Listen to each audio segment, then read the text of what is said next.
Hi guys! Wala ka ba malaking puhunan at gusto mo kumita ng pera?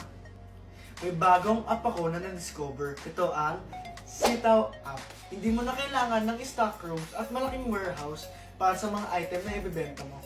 Ang kailangan mo lang ay cellphone at internet. Ano nga ba ang gagawin mo?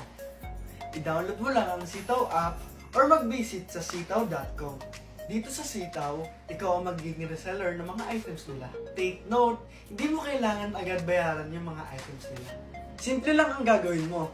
Ilagay mo lang yung product sa Sitaw account mo. At kapag may nag-order na sa'yo, doon mo pa lang ito babayaran. Kumbaga, maglalabas ka lang ng pera kapag may umorder sa'yo. At syempre, kailangan mo mag-register.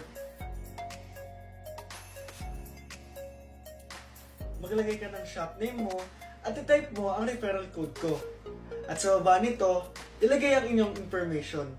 At i-click ang register your shop. Ayan, pwede ka na magbenta. So ano pang hinihintay mo? Be a seller on Sitaw app. At huwag niyong kalimutan gamitin ang referral code ko.